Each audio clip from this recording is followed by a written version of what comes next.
So, dear listeners, dear friends, dear ophthalmologists and colleagues, welcome from the International Uveitis Study Group to the 11th webinar now.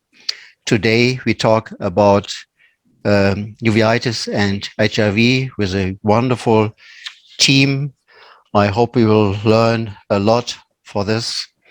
Quick messages. You see here the question and answer. Please, if you have questions or answers, put your comments in Q&A, not in the chat. The chat is only for us from the faculty here. If you want to get a diploma, any CME points, then you are all registered. After this webinar, you will receive a document for with questionnaires about the meeting, and please send that back in between a week, and then you will get all the documents we can offer to you. Finally, if you think this is not too interesting and you have to leave before the end, the next webinar is by exception not the 1st December Saturday, because at that time our friends from the IOIS have their own meeting. Then we will go to the 2nd Saturday, which is December 11th. For the time, you will see in our registration folder. Okay, so I think Vishali, you want to start the program? Enjoy, please all enjoy the program. Thank you very much, Manfred, and welcome you all to 11th webinar of International Uveitis Society, IUSG.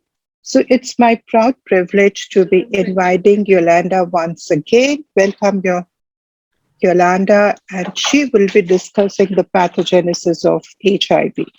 Over to you. Thank you, Vishali, and also Manfred for inviting me again. Let me share my presentation. I'm all set. Okay, so I will be presenting on pathogenesis of HIV, but I'll also give you some virological basics. First, I'd like to acknowledge my colleague and HIV research expert, Yuri Simmons, for providing me with some of the slides. Now, HIV is, as you probably all know, an enveloped virus which contains two positive strand RNA molecules. So it's not double-stranded RNA, but it has two copies of RNA.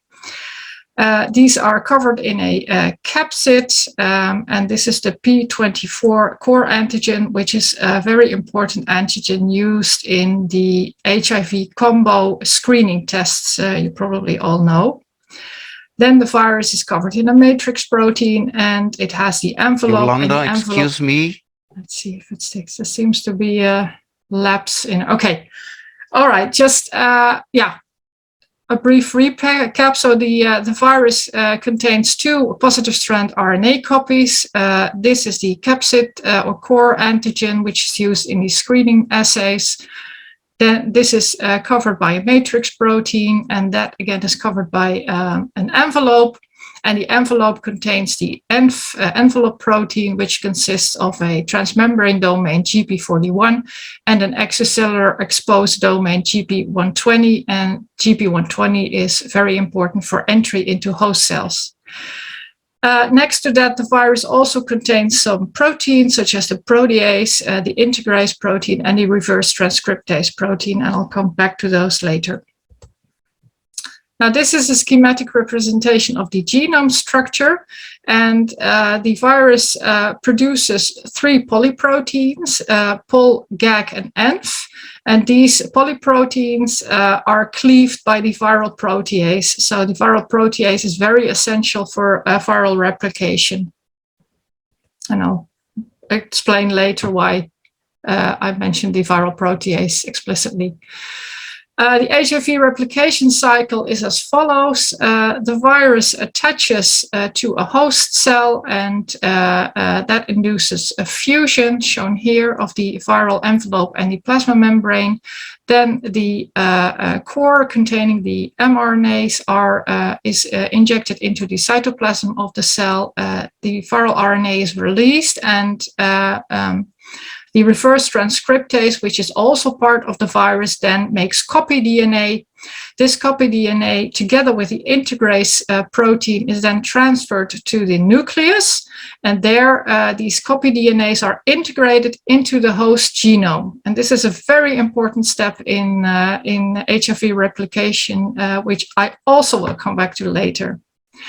From this proviral DNA, new viral RNA is made, and this is transported again to the cytoplasm. There also proteins are produced from these mRNA molecules, and together with the viral genome, new viruses are produced and they are released from the cell. And so briefly to zoom in on HIV entry, HIV needs two receptors to enter a host cell. First, CD4, which is present on CD4 positive T cells, but also on, to a lesser extent, on macrophages and microglial cells. And also a second receptor, mostly CCR5, but it can the GP120 can also sometimes use CXCR4. And both CD4 and one of these co-receptors is required for entry of the virus. HIV is transmitted through exchange of bodily fluids such as blood, breast milk, semen, and vaginal secretions. But it's also vertically transmitted during pregnancy and childbirth, and major risk factors are unprotected sexual intercourse, IV drug use, and blood transfusion. And I'm sure Remco is going to tell you more about this in the next presentation. This is a schematic representation of the viral entry into the body. Transmission of the virus can occur via cell-free virus, as shown here, but it can also enter the body via infected cells. Either of these can cross the mucosal barrier, and particularly when there are mucosal lesions or abrasions of the epithelial layers, virus transmission is aided. And then the first cells to be infected are either resting CD4 positive T cells or memory cells, or activated CD4 positive T cells. And it is speculated that antigen presenting cells such as dendritic cells may carry the virus inside and thus aid infection of CD4 positive T cells, but this is not productive infection of the virus. Now, as I mentioned, the virus uses two receptors for entry into a target cell. On the one hand, a CD4, which is always a must, and the first cells to be infected are carry CCR5. So the first viruses to enter a body generally are R5 tropic, so use CCR5. But during the course of disease, or rather infection in the host, the envelope protein may change toward using CXCR4, and these are called FX4 tropic viruses. And whereas the CCR5 CD4 cells are the memory cells and the activated T cells I mentioned earlier, the CXCR4 carrying CD4 positive T cells are naive cells. So during the course of infection, more and more naive T cells CD4 positive T cells are also being infected. And then also later on in infection, some envelope proteins of the virus may adapt to being able to infect macrophages and microglia cells. And these are sometimes found in the central nervous system. Yeah, that's what I just said. So if we look at the progression of HIV infection, there is an acute phase in which there is an increase in HIV RNA in the plasma. And at the same time, there is a temporary decrease in CD4 positive T cells and an increase in CD8 positive T cells, and also antibodies will develop during this period. Patients may have some clinical features as fatigue and nausea, but these are generally all transient. Then there is an asymptomatic or chronic phase during which their viral RNA is measurable in the plasma. CD4 positive T cells gradually decrease over a long period of time. CD8 positive T cells remain rather stable, including HIV specific cells. And during this period, patients usually do not have symptoms, or they can experience some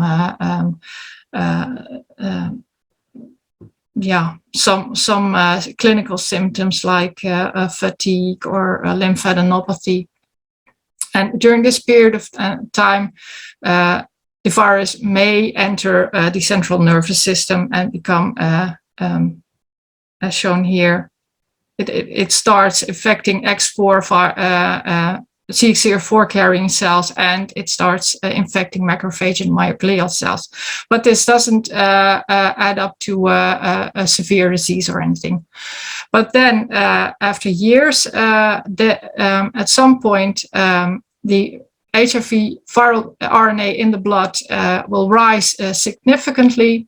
CD4 cells will drop sharply. Now also CD8 cells start to drop, and AIDS will develop.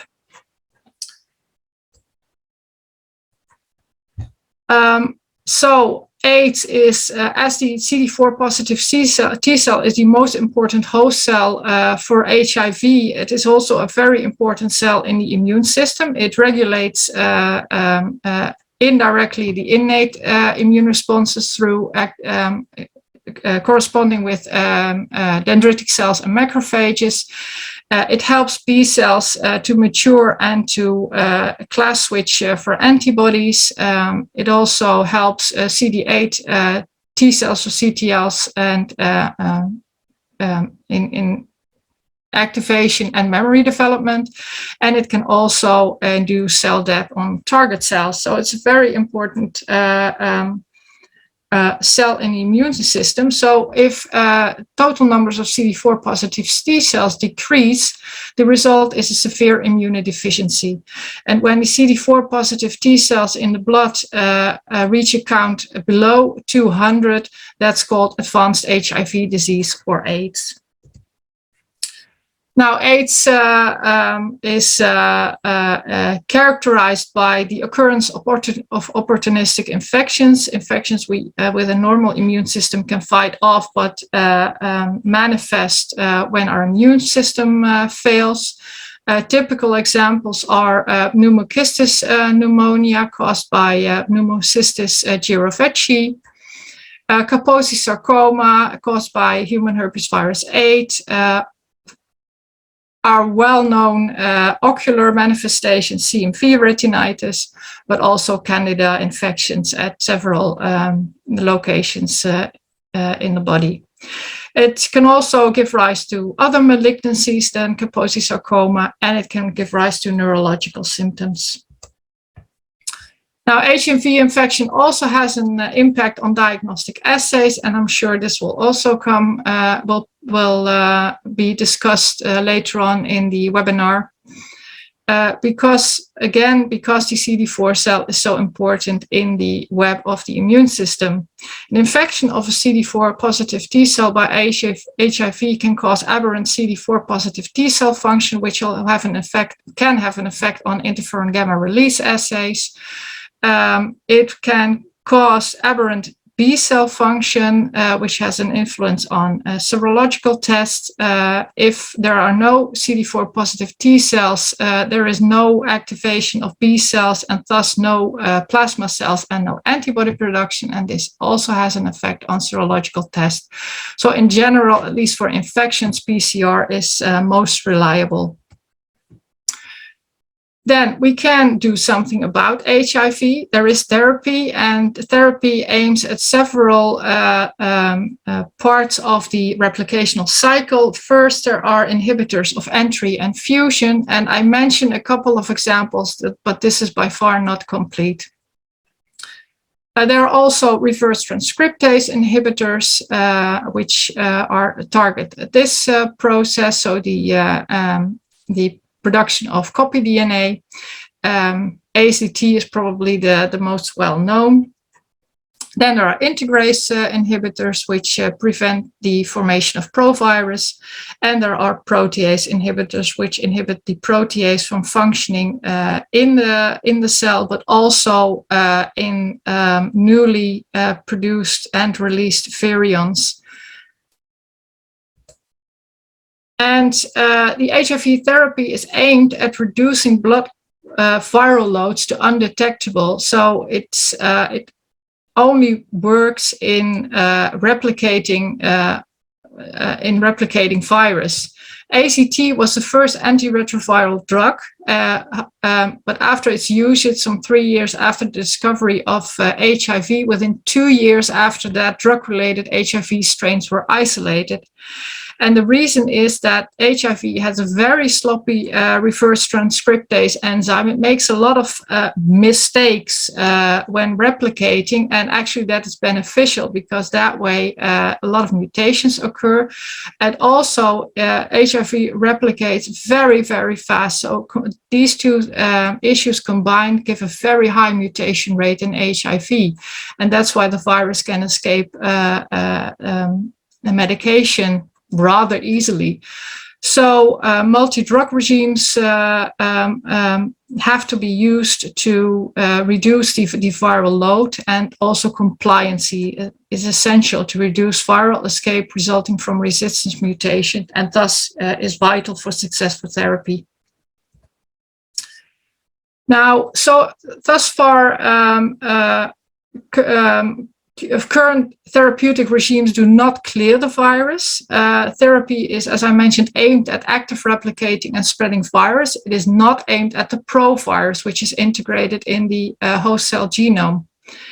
There are reservoirs of long-lived cells, for instance, the latently infected CD4 positive T lymphocytes, where there is no only provirus present and no viral replication. Same as goes for tissue macrophages, and macrophages, microglial cells, which are HIV infected, are present in the central nervous system, and that has an added benefit for the virus because the central nervous system is an immune privileged site, so the immune system will also not be able to easily clear virus-producing cells. The only cure so far has been hematopoietic stem cell transplantation with cells from a donor which carries the CCR5 delta 32 mutation. And this CCR5 mutation results in a severely decreased permissibility of the host cell. So the virus has more trouble entering a host cell when CCR5 has this mutation. Now, Timothy Ray Brown, also known as the Berlin patient, was the first person to be cured from HIV after a stem cell transplantation. Unfortunately, he died last year in September, not because his HIV started replicating again, but because his leukemia came back. But obviously, stem cell transplantation is not a cure for the currently estimated 40 million people living with HIV. So if you want to cure HIV, we have to come up with other things. So in summary, HIV requires CD4 and either co-receptor CCR5 or CXCR4 for host cell entry. HIV integrates in the host cell's genome and it's called provirus. Due to its high mutation frequency, HIV can escape from both the immune system as well as from antiretroviral therapy. And current antiretroviral therapy does not cure HIV. For that, we need to be able to attack provirus and be able to also eliminate the virus from certain compartments. And there are no vaccines available. And finally, I would like to say that HIV treatment should be available and accessible all over the world if we want to fight this pandemic. Thank you for your attention. Thanks, Yolanda. Very nice presentation. Can we go on to Remco Peters now, who will talk about the epidemiology of the HIV infection. Welcome, Remco. Thank you, Manfred and Vishali, and thank you for the invitation to talk. Can you confirm that you can see my slides? Perfect. Good, thank you. So good day, everybody. I'm going to speak for the next 10 to 15 minutes about the epidemiology of HIV infection. And what I thought I would do is to take you through time. So where we come from, where we're heading, and what the implications are for eye disease. Yes. So my story starts deep in Africa, in the Congo Basin in Cameroon. And I think in the late 1800s, when the world experienced the Industrial Revolution, it really opened up the world. So there was a lot more migration, a lot more mobility, and people went to places that they hadn't been to before. And one of these places was really an expansion into the Congo Basin of Cameroon. Okay. So at that time, there was a lot of interest in the wood industry. So there was a lot of wood cutting happening in Cameroon, and in particular in an area that you see on the left, which is a red circle in the north of Congo at the time. And a lot of this movement happened along the rivers because it was an easy way to move up into very densely forest areas. So in these areas, teams went out, laborers went out to chop wood, to work on wood, and stayed in these areas for quite some time. And a popular meal at the time was bushmeat. So a lot of chimpanzees at the time were killed and actually eaten as bushmeat. And it is thought that the butchering of these chimpanzees actually led to the SIV crossing the species barrier into humans. And the thinking is that this should have happened multiple times, so not just one crossing, multiple crossings in the same area. After which these people actually traveled back, so was movement back to the capital of Congo at the time, Leopoldville. And in that old Kinshasa is really where HIV started spreading, and the first HIV epidemic was established.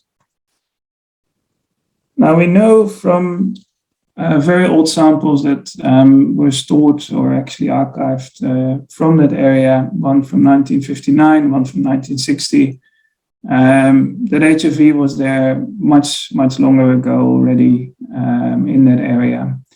So what researchers did is they looked at the sequence, the HIV sequence of these two specimens. One was a blood plasma specimen, the other one was a lymph node. And they looked at the genomic diversity of the virus in those specimens. And when you apply models to that, you can actually, based on phylogenetic analysis and diversity, you could model back to a common ancestor. And the hypothesis is that this ancestor, as you can see on the left here, on the right here, sorry, that this ancestor actually probably got to that area in the early 1900s. So HIV has been with us for 100 years. Now what happened from Kinshasa? So from Kinshasa, the virus moved up through Africa, initially through the transport routes on the river.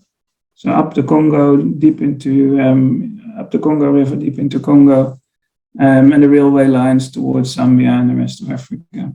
So there was this spread through workers moving up the transport routes in Africa that brought the virus across Africa. But there was another important component, and it was a route to the harbor. So some of these workers and some of the wood actually went back to Europe, bringing the virus to France and Belgium and the rest of Europe. But some of these workers also came from Haiti. So they went with the virus, and the virus actually got to the US, first to Haiti, then to the US, where it was later picked up both in New York and in San Francisco. So virus had been around for a long time, but actually was only discovered in the early 80s. And this was, at that time, it was, I think, quite a parallel development. So in the US, there was a lot of attention for young men dying of an immunodeficiency syndrome that they couldn't really figure out what the cause was. And initially thought that it was related to leukemia virus, later called HTLV3. And in France, a parallel process happened where the French group with Françoise Barré-Senoussi and Luc Montagnier identified a virus that they called lymphadenopathy-associated virus. And these two viruses later on were renamed to be HIV. So after the discovery of HIV, it went quite quickly. And as Yolanda said, the first drugs were developed quite quickly. The first tests were developed quite quickly. And more and more became known of this virus and how it had spread across the world. So when the world sort of started to get hold of what's going on with this virus in the 1990s, I would say, we were part of a rising epidemic. So if you can see at the top graph, there's the HIV incidence in the world. And we really had a peak of HIV incidence around about the millennium, where 3.5 million people got infected each year. And now with advancing treatment, it has been reduced to just below 2 million. But it's still a lot of new infections each year with HIV. The HIV prevalence shows a similar pattern where it's gone up gradually over the last decades. And at the moment, we've got close to 40 million people living with HIV across the world. So it's a large burden of infection and disease.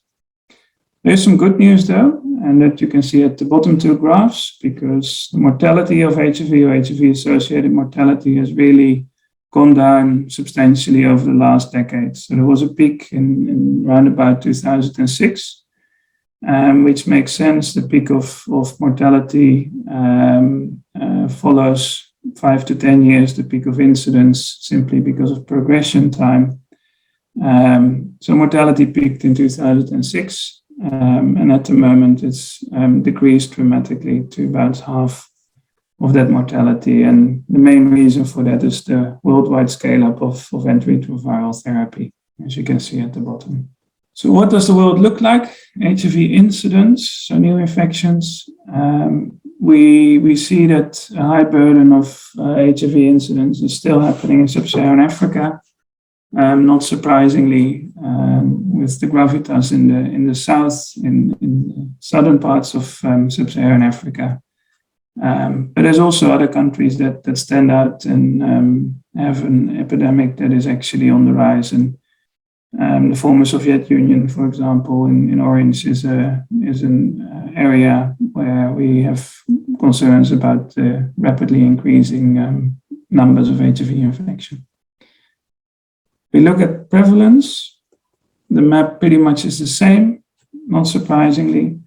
Again, with the big burden of disease in Africa, but followed by some of the other regions, again, including Southeast Asia and the Russian Federation. Now, when we think of HIV epidemics, I think there's two types of epidemics to look at or to think about. And the World Health Organization, and it's an old slide, but it still largely applies. The World Health Organization classifies these HIV epidemics in 2 or 3 types of epidemics. And one is a generalized epidemic, which we have here in South Africa, where the general population, there's a substantial prevalence in the general population. And although certain groups might be more affected than others, anyone in the population is at risk, and there's no specific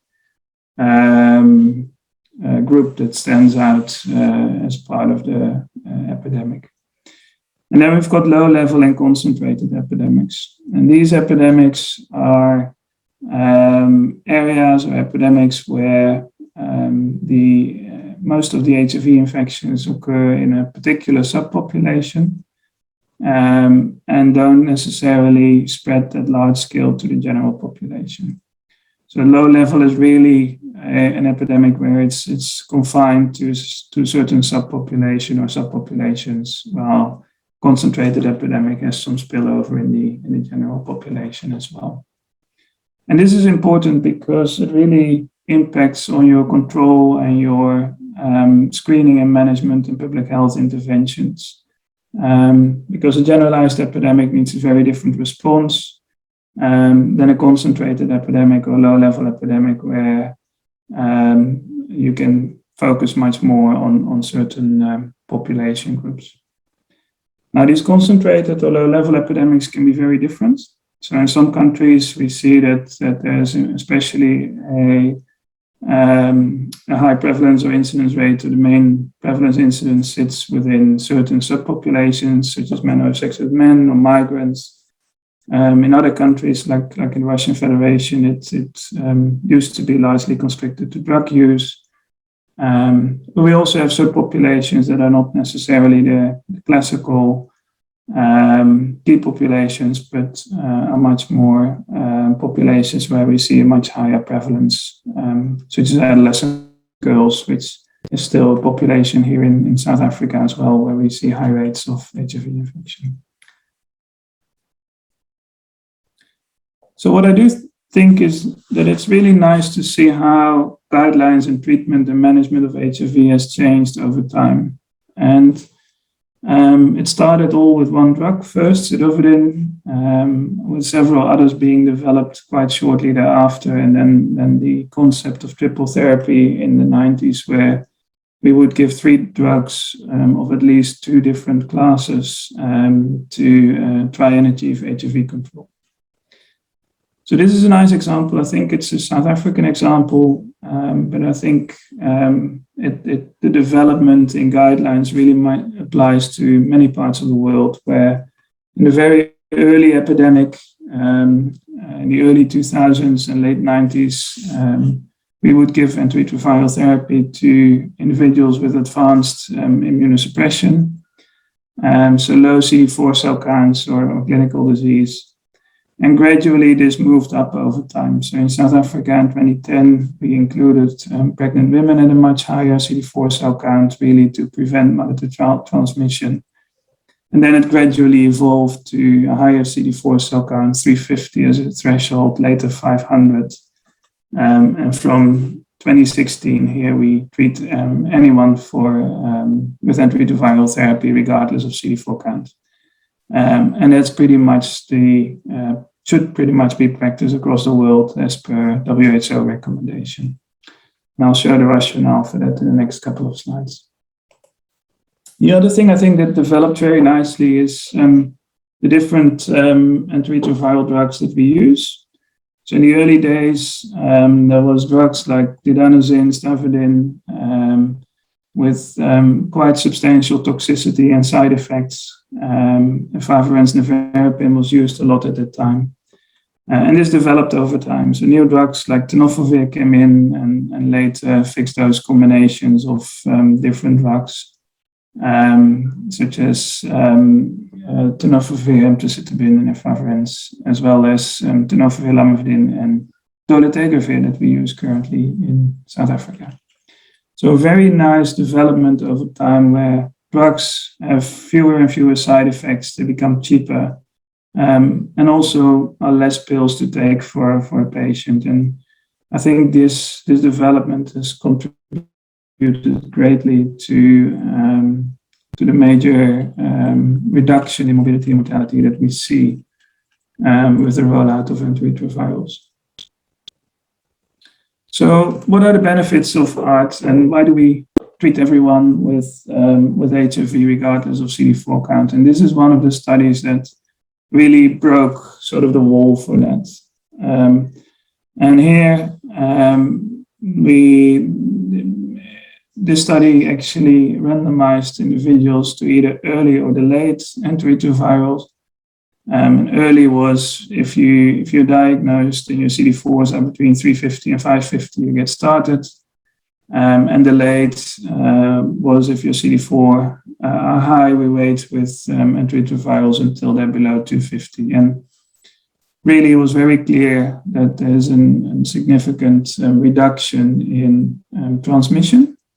So transmission from an index case to a partner. So a 96% reduction of linked HIV transmissions to a sexual partner. So this was one of the data that really showed that if you start antiretrovirals early, it reduces transmission to sexual partners and would therefore reduce incidence of HIV substantially. There are also health benefits. I'm going to speak about those later. So just to confirm that observation in that study, several other studies were conducted where serodiscordant couples were followed over time to see if you take antiretrovirals, can you transmit the virus to a sexual partner? And both studies were very, very clear. There were no transmissions between serodiscordant couples if the HIV-infected partner was virally suppressed.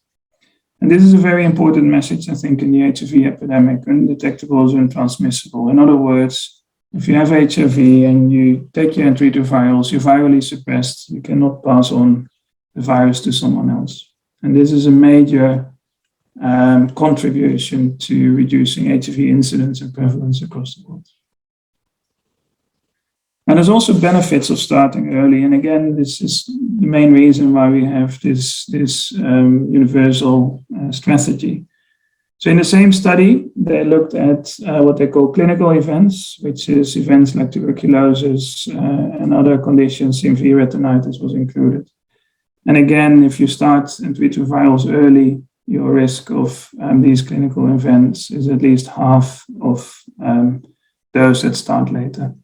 So starting antiretrovirals early improves health and it reduces transmission. Now, with these changing guidelines and starting antiretrovirals early, we are catching up on life expectancy, because if you start early, you're less likely to progress to AIDS or less likely to have any severe morbidity, and your life expectancy improves.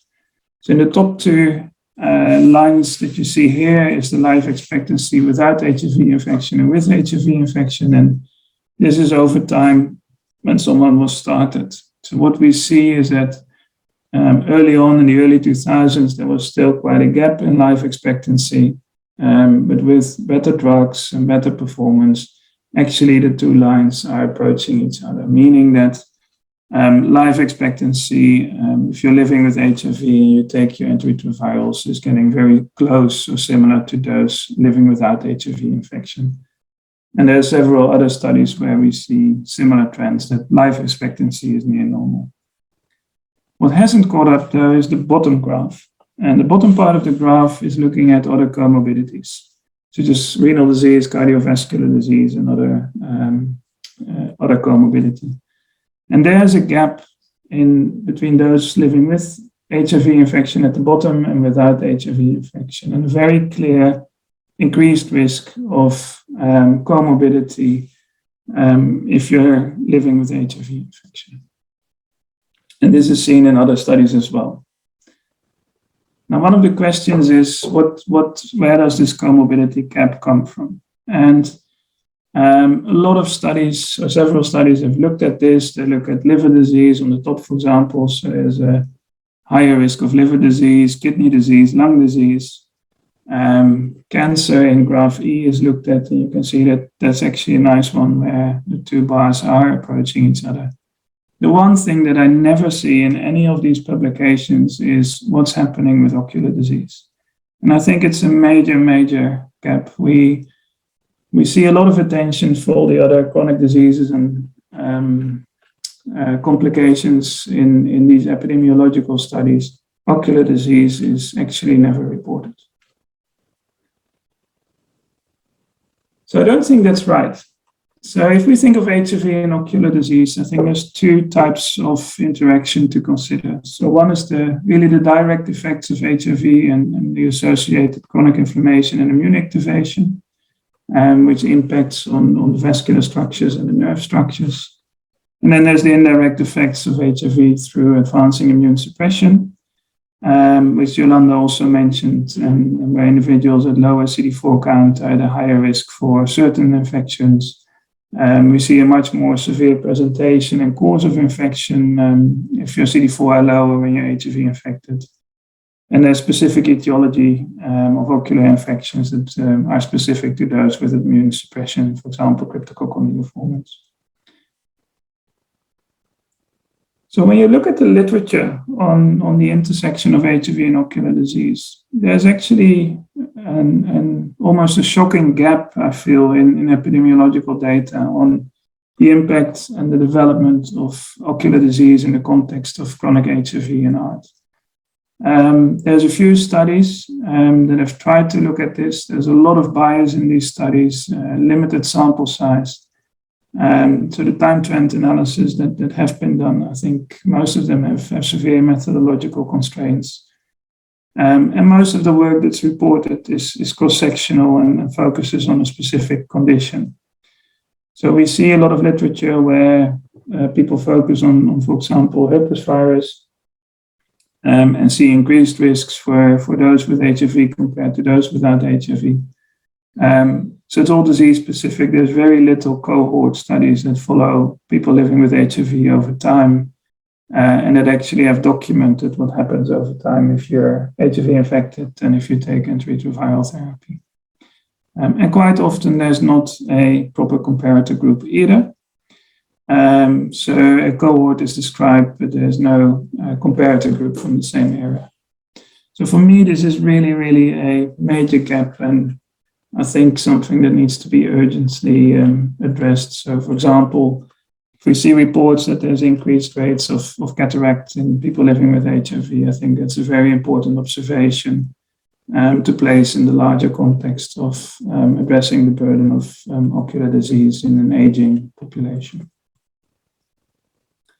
So just to say the last 3 slides about how I think this has changed over time. So in the pre-art era and in the early art era, so 80s, 90s, I think most of the ocular manifestations were really related to the advanced immune suppression. So it's predominantly infectious conditions associated with low CD4 count and major roles for the herpes viruses, including CMV, but also tuberculosis and a few others. And that part is quite well documented. I feel there's quite a bit of literature around the profile of infectious diseases and burden of infectious diseases in HIV-infected individuals in that area and in the different geographic areas. Where there's not a lot of documentation is how this changed with the rollout of antiretrovirals. And one would expect a shift from infectious to non-infectious etiology, simply because if we start out earlier, people don't go to the advanced immune suppression stage, they have a higher CD4 count, with a near normal life expectancy would see some normal aging. So you would expect to see conditions associated with aging. But this is actually poorly documented, and I've put below one sample, an example of a study that looked at these kind of distribution over time. And what you see is the numbers are relatively small, but they do show a shift from infectious diagnosis to non-infectious diagnosis over time. And this was largely due to a reduction in CMV retinitis.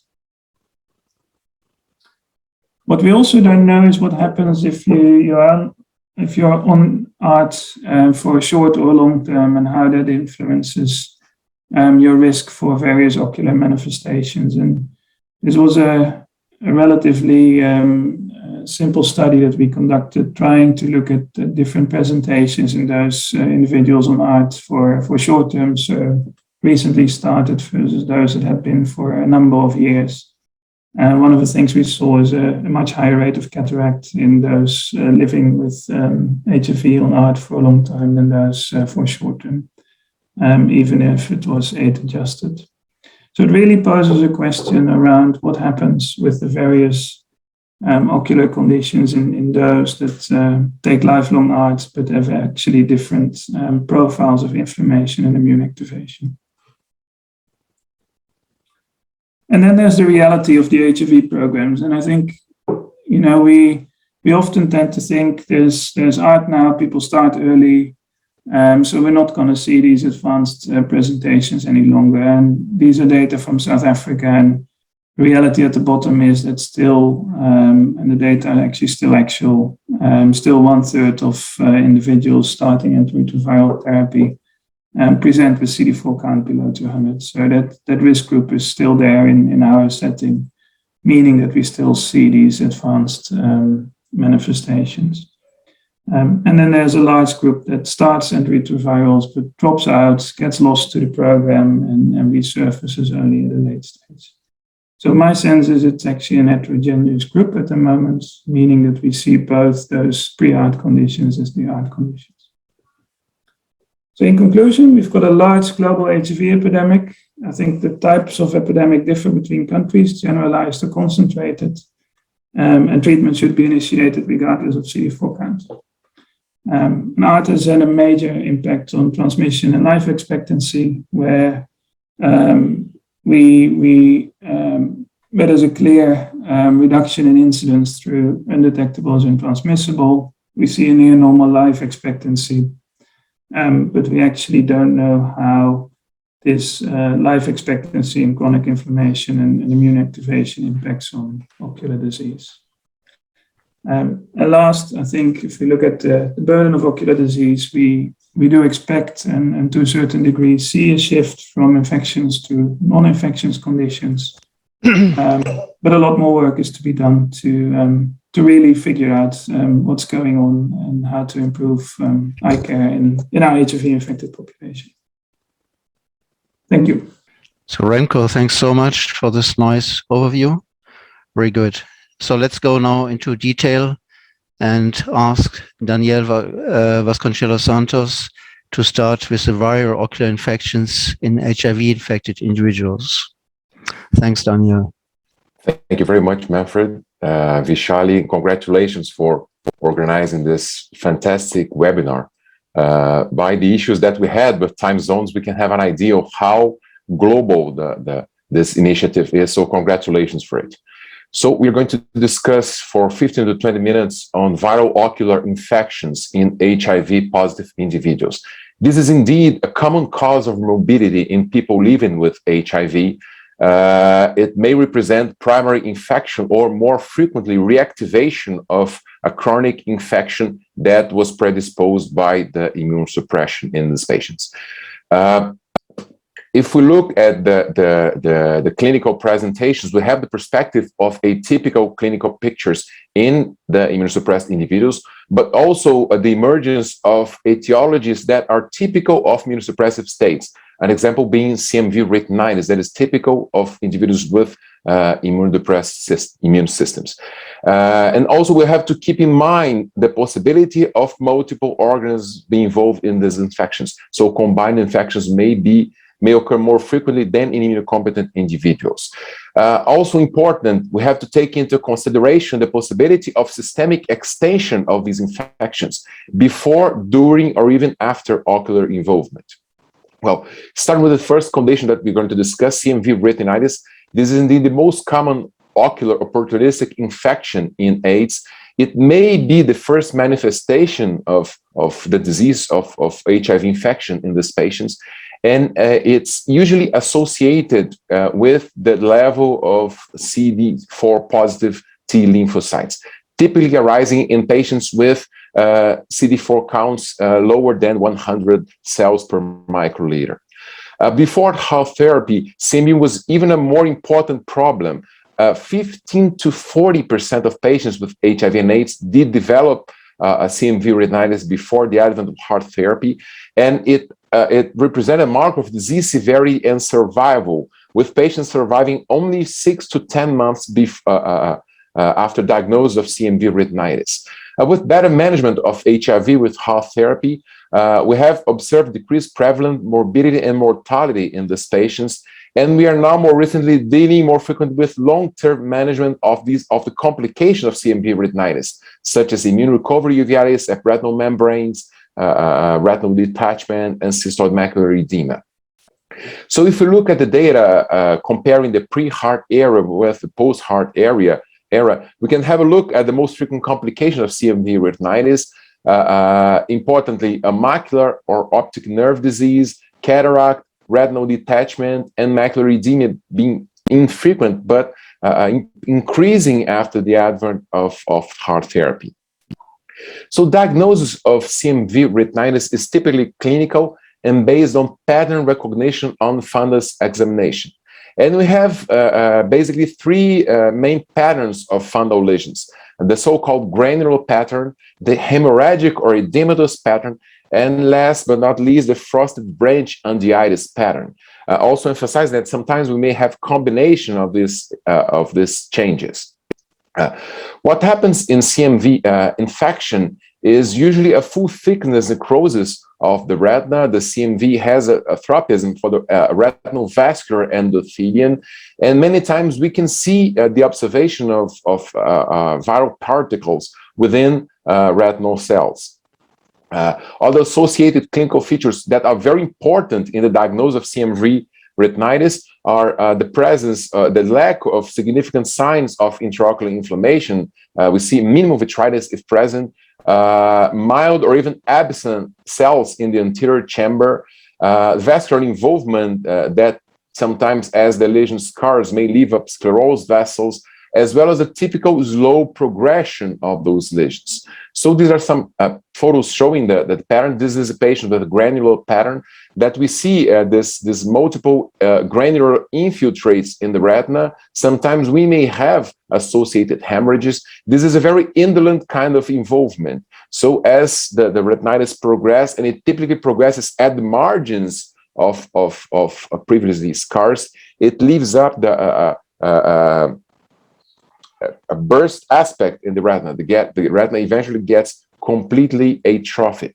These lesions may be more frequently peripheral. You see this example of a patient with this wedge-shaped granular, very large lesion in the supratemporal periphery of the right eye. It's a patient with a CD4 of less than 100 per microliter. And we see this large wedge-shaped lesion here, and also another lesion which is closer to the optic disc. This is a patient with 20/25 vision. So one of the issues of CMV retinitis is because usually it is indolent and it may start in the peripheral retina. The patient not frequently do realize it very early. So sometimes by the time you make the diagnosis, there is an extensive destruction of the necrotic retina. So you see on a higher magnification in the center of this large wedge-shaped lesion, you see that almost no retina is there left, so that these patients may even evolve with retinal detachment as long-term complications. The other pattern of CMV retinitis is the so-called edematous / hemorrhagic pattern. There is characterized as the ketchup and cheese change in the retina that is composed of this extensive areas of retinal whitening with superimposed hemorrhages. This is not a really indolent change. It's much more fastly progressive than the granular CMV retinitis. And in some patients, we may even find this perivascular sheeting in the form of the so-called frosted branch uveitis that may arise even as an isolated finding in a few patients. So sometimes we see the active involvement as around the macula of the right eye of this young fellow. And if you look at the nasal retina, you see this bushfire kind of aspect with pigmentangious sclerosed vessels and areas of active retinitis at the margins of the pre-existent scar. You see, sometimes it's hard to pick up the scar, the chronic scar, but if you do autofluorescence or even a fluorescence angiogram, then we see the window defects because of atrophic retina. Some patients may have combination of these patterns. So the patient that in the right eye has the more ketchup and cheese kind of pattern, you see the extensive hemorrhagic lesion extending to the disc and to the macular area. And in the left eye, you see more of a partially resolved picture with almost complete destruction in the nasal retina and a few active lesions in the posterior pole. The standardization of uveitis nomenclature study group has recently looked at classification criteria for CMV retinitis that basically are the ones that I have reported in the clinical description of CMV retinitis.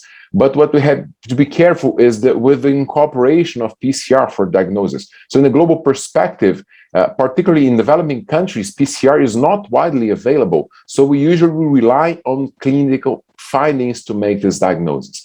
So there's not always CMV retinitis present to us in the active phase. So this is the picture of a 36-year-old Brazilian young fellow that had a diagnosis of CMV retinitis 1 year before. A diagnosis of AIDS 1 year before. At the time, he had CD4 counts of around 50 per microliter, and he had a diagnosis of CMV esophagitis at the time. He was treated with ganciclovir, and then he sought ophthalmology care because of a field defect in the right eye. And you see a detached retina with some PVR in the inferior periphery. It's hard to tell, but it's very likely that we have a scar here in the inferior retina. On higher magnification, we even see the areas of tears that the retina completely gets disintegrated, and that leads to retinal detachment. And if we look at the autofluorescence, then we can nicely identify the presumed areas of CMV scarring in this patient that did not have a previous diagnosis of CMV retinitis until developing retinal detachment. The treatment of CMV retinitis is basically based on the use of intravenous, oral, and even intravitreal antivirals, mainly ganciclovir.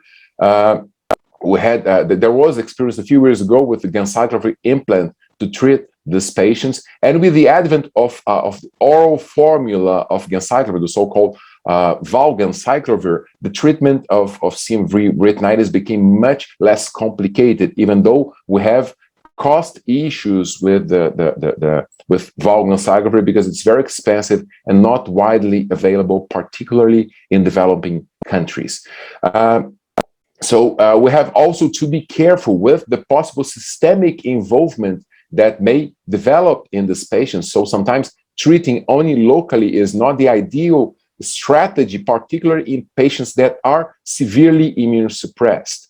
And also the importance of heart therapy. CMV retinitis is a disease in which the depression of the immune system is a very important component in the pathophysiology. Some patients even develop scarring of CMV retinitis with immune recovery. So it's very important to early start antiretroviral therapy in these patients.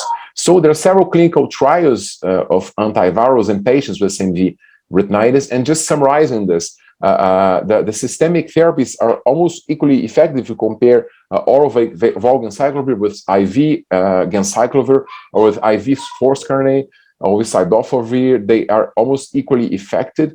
If we look at intravitreal, particularly the implant therapy, it may even be more effective for local control of infection, but it has the problem of not covering systemic infection. Some patients may have CMV infection elsewhere, not covered by only local therapy. We have to be very careful with this. A complication of a late complication of CMV retinitis, the so-called immune recovery uveitis, that is characterized by intraocular inflammation after immune reconstitution in patients that had previously CMV retinitis. This typically occurs in individuals when they have CD4 counts that increase more than 50 cells per microliter. And the disease is characterized by anterior uveitis, vitritis, macular and optic disc edema, and even peripheral microvascular leakage in patients that more frequently have had extensive CMV retinitis involvement. So main risk factors are CMV retinitis surface area. So if the surface area was more than 1/4 of the retina, these are likely to have to develop immune recovery uveitis. This is obviously associated with a higher CMV antigenic load. Also, the degree of immune reconstitution, as fast as the immune response comes back, these patients may be at an increased risk of IRU. And finally, cidofovir, there is not frequently used anymore. If you look at the prevalence of immune recovery uveitis, This is the continuous line in the center. The dashed lines are the 95% confidence intervals. We see that usually it develops in the first 3 years after immune recovery. So after the patient has CMV retinitis, starts heart therapy, and has this immune recovery, we have to be very careful, particularly in the first 3 years, even though chronic intraocular inflammation may persist much longer than this. So this is an example of a patient, a young patient that had CMV retinitis in the left eye. She had even a peripheral retinal detachment in this eye that was nicely covered by, surrounded by laser, sparing the macula. And she came back complaining of decreased vision. You see in the angiogram this late leakage at the macula area, at the optic disc, and at the vascular the retinal microvasculature. And these patients, they are successfully managed with oral or periocular steroids. Acute retinal necrosis is another important viral ocular infection in patients living with HIV. It may be caused by HSV, VZV, and even by Epstein-Barr virus. It is a disease that has been characterized in immunosuppressed individuals, but also in apparently immunocompetent patient that may display some sort of immune deviation that predisposes them to develop this fulminant viral retinitis. ARN does not have any sex predilection and is typically characterized by a peripheral necrotizing retinitis, which is initially unilateral, but is rapidly progressive circumferentially and centripetal towards the central retina. It is bilateral in up to 40% of the patients, particularly those that are not treated, and late involvement in treated patients may occur up to several decades later. A very important complication of acute retinal necrosis is the development of retinal detachment that does occur in up to 75% of untreated patients, and these rates go down to 40 to 50% of patients being treated. And also we have to take in mind the possibility of CNS involvement, of extension infection to the rest of the CNS, either before, during, or even after ocular disease in people living with HIV. The American Uveitis Society proposed this diagnostic criteria for acute retinal necrosis, so multiple foci of retinal necrosis with discrete margins that rapidly progress with this circumferential spread. Occlusive vasculopathy is typically affecting retinal arterioles, is quite common, and also prominent vitritis and anterior chamber inflammation. Other changes that are frequently found are optic neuropathy that sometimes does limit visual recovery in these patients, scleritis, and even more severe pain. The SUN working group also looked at classification criteria for ARN that are not very different from the ones that I have mentioned a few minutes ago. And again, the PCR comes as a potentially helpful tool in these patients, but again, we have to emphasize that it is not widely available worldwide in the developing nations, so we most frequently rely on clinical criteria. So particularly in patients living with HIV, it's very important to rule out other atypical fulminant forms of retinitis, either toxoplasmic, syphilis, fungal, or even primary vitreoretinal lymphoma, which may lead to extensive patches of retinal necrosis. So this picture is of the right eye of a young patient that came up to us a few years ago, complaining of rapidly decreased vision in the right eye. He had this extensive hemorrhagic retinitis, which with significant vitreous haze that was very suspicious of acute retinal necrosis. She was admitted to undergo an intravenous antiviral therapy, and we could do an AC tap at the time, and the AC tap of the aqueous showed a positivity for Toxoplasma gondii DNA. She was treated for toxo, and she came up HIV positive. This was previously unsuspected unless she developed the severe necrotizing retinitis. So some pictures of the anterior segment involvement, even in HIV positive patients, it's very frequent to see granulomatous anterior chamber inflammation and even scleritis in these patients. This is an example of a patient with wide field imaging. You see the dense vitritis, you see the yellowish extensive plaques of retinal necrosis in the periphery with hemorrhagic changes. Even coming close to the posterior pole in this patient with symptoms for 10 days. Treatment of acute retinal necrosis is basically with systemic and or intravitreal, it may be performed with systemic, but also with intravitreal antivirals. The classical therapy is with intravenous acyclovir with this dose of 10 milligrams per kilo 3 times a day. You have to be very careful with renal failure because of a renal deposition of the antiviral crystals. There is some, we can also use ganciclovir, even intravitreal ganciclovir in a few patients. And more recently, a lot of interest has been put on the possibility of treating these patients with oral therapy. So oral valacyclovir has been shown to be equivalent to intravenous acyclovir, not in the randomized clinical trials, but in large retrospective studies. We see, however, that even despite therapy, even oral, so the dose is 2 grams of valacyclovir 3 times a day, or intravenous, the rate of complications is very high. You see retinal detachment of around 60%, regardless of the therapy that was instituted in these patients.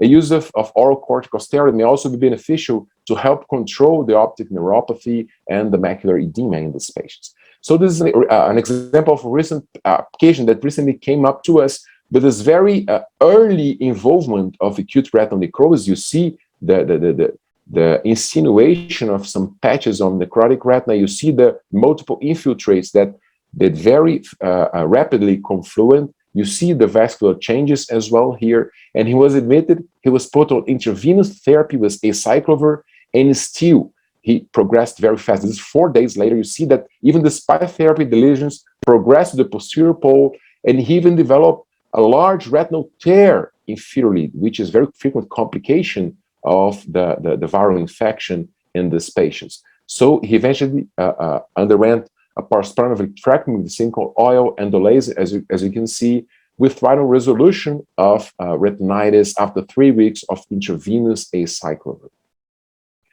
This is another very interesting case we saw many years ago of a 53-year-old female that she had a diagnosis of transverse myelitis. She was paraparetic. She had received systemic steroids for this paraparesis, and she developed rapidly decreased vision in the right eye. The vision is not that much involved, but you see the typical confluent foci of retinitis in the periphery of the retina. You see the typical arterial involvement in the right eye. And what was very interesting in this patient is that she came with a positive HIV and a positive PCR of the cerebrospinal fluid for Epstein-Barr virus. So she was treated with intravenous acyclovir and nicely responded. The last condition that we're going to discuss is progressive aldoretinal necrosis. That is a really rare VZV infection in AIDS. It is associated with even more severe immunosuppression and very rapidly progress even despite therapy. It is bilateral in the vast majority of patients. It may be associated, preceded by cutaneous herpes zoster, and it usually typically does not lead to more accentuated signs of intraocular inflammation. So this is an example of a young female that had abandoned HAW therapy. This is an issue that we have more recently here. So patients that decide not to use HAW therapy anymore. And so the CD4 counts get very low. She had 2 cells per microliter, and she had this peripheral retinal infiltrates that did progress very rapidly after 24 hours, even despite therapy. The lack of significant intraocular inflammation and the more severe immunosuppressive states and the worst prognosis in these patients are distinguished features when we compare PORN to acute retinal necrosis. This is another patient that we saw recently, a 53-year-old fellow with a very low CD4 plus positive count, and he had herpes zoster of the ear. So the vision here was hand movements. Because of optic neuropathy, MRI imaging did show involvement of the intraorbital portion of the optic nerve, which is quite frequent in these cases. The treatment of progressive aldoretinal necrosis is quite complex based on a combination of systemic and local antivirals. So we use whatever we have available in hand. So typically systemic as well as intravitreal therapy, and many patients, unfortunately, they do not evolve very well. We have to be very careful, as I said, with possible systemic involvement in these patients, and with early institutional heart therapy, which is very helpful. But even despite all efforts, the prognosis is quite dismal in these patients. So in conclusion, viral infection in HIV positive individuals, they are very important. We have a preponderance of herpes viruses in this context. It is very important to early diagnose this case, and diagnosis, as I said, is based mainly on pattern recognition, on clinical features. It is also important to rule out other infectious etiologies and masquerades, and also to entertain systemic involvement in these patients. The management is very challenging. It is important to work on the immune response, to early start heart therapy in these patients, and in any case, unfortunately, the prognosis is not very good. So thank you very much for your attention, and I'll be available for questions in the Q&A. Thank you. Thanks, Daniel. Very beautiful presentation. So let's switch from the viruses to tuberculosis. And I asked Derek Smith from Cape Town to talk about ocular tuberculosis in HIV patients. Derek? Thank you, Manfred. In the interest of time, I actually decided to pre-record the talk. So I'm just going to set that going. East Africa, with countries including Kenya and Tanzania. Perfect. Yes. It has been calculated that the lifetime risk of active TB, if someone is immunocompetent, is between 5 and 10%, whereas in HIV positive patients, this increases to up to 5 to 15% per year. In South Africa, between 70 and 95% of tuberculosis is caused by new infections rather than reactivation. It is known that there is more rapid progression to active disease if the CD4 count of a patient is less than 200. And it is interesting to note that the first case of ocular TB in an AIDS patient was recorded in 1986. If we consider the patterns of ocular TB in HIV patients, we found that in 14 articles that were analyzed, which provided sufficient data for analysis, there were 98 eyes of 49 patients, with the majority being male and the ages ranging between 11 and 58 years. Patients from 7 countries were included, but the bulk came from India and South Africa. What we found was that the most common manifestation was the posterior segment finding of choroidal granulomas at almost 30%, followed by anterior uveitis, whether it be granulomatous or non-granulomatous, and also chorioretinitis and subretinal abscesses at 8% each. 2 interesting patterns were noted in that in more immunocompromised patients, most of the manifestations were found posteriorly and were infectious in nature, whether it be granulomas, chorioretinitis, or an abscess, and more of these patients had active tuberculosis at presentation. Whereas in the less immunocompromised patients, there were more cases of anterior, intermediate, and pan-uveitis, and these patients were less likely to have active tuberculosis at presentation. When diagnosing ocular TB in HIV patients, the pictures are very similar to what we see in immunocompetent patients. They may have anterior uveitis, iris nodules. There could be pars plana exudates or strings of pearls in the vitreous, and posteriorly ranging from choroidal tubercles, tuberculomas, to subretinal abscesses, multifocal serpiginous-like choroidopathy, etc. Extensive involvement could lead to endophthalmitis or even panophthalmitis.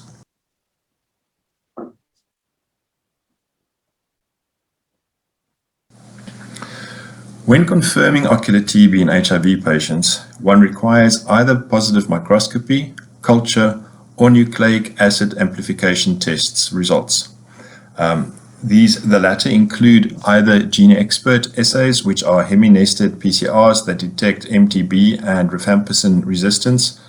Sensitivity is as low as 131 colony-forming units per milliliter. And then there is also a line probe assay, for example, the genotype MTBDR+, and this assay uses reverse hybridization techniques. Unfortunately, Ocular tuberculosis is often a porcibacillary infection, and therefore these methods have fairly low sensitivity.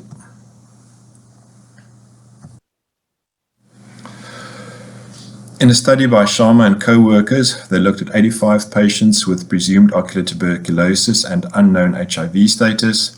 They performed gene expert on vitreous samples and found that the sensitivity was 22% with 100% specificity. Other authors also looked at 11 patients with unknown HIV status, and they used a combination of multi-targeted PCR, gene expert, and MT-BDR plus on vitreous samples. In 10 patients, the PCR results were positive. In 6, the MT-BDR plus was positive, and in 4 patients, the gene expert was positive.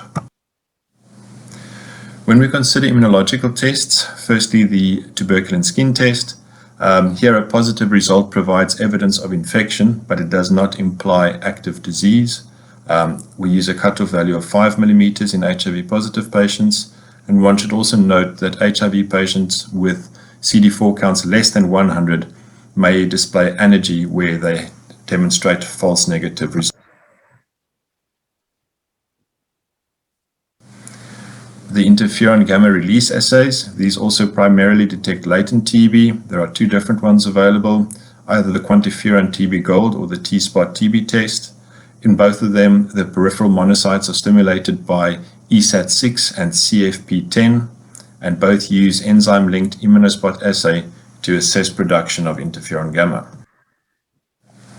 In a study here in South Africa, we looked at 106 patients with uveitis, of which 35 were diagnosed with ocular TB, and 11 of those were HIV positive. We found that patients were almost 7 times more likely to have ocular tuberculosis if the TST alone was positive, compared to just over two times more likely if interferon alone was positive. And we concluded that in resource-limited countries such as South Africa, the IGNA should therefore not replace the TST. A study by Moon and others also looked at 14 studies about latent TB. Note this was not ocular TB. They found that the sensitivity of the IGRA, if pooled, was around 81%, but it decreased to 63% sensitivity if there was HIV infection.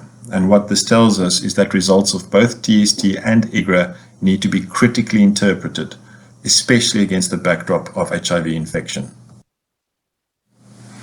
As far as systemic investigations are concerned, a study we did, we found that the sensitivity of a chest X-ray in a patient with ocular tuberculosis was as low as 14.7%, with the specificity of 94%. The overall diagnostic accuracy of the X-ray was 54.5%, and it only increased slightly to 58% in HIV patients.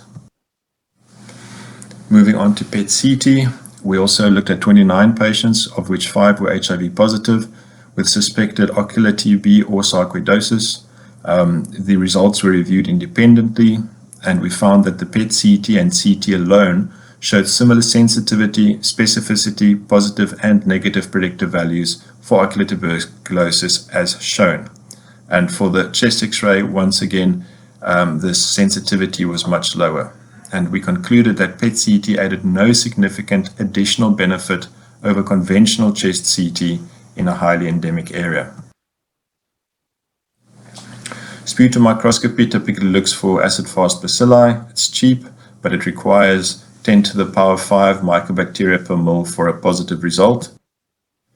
Culture tends to be more sensitive than microscopy, but traditional media can take 6 to 8 weeks for a positive result, whereas newer systems can detect growth within 2 weeks.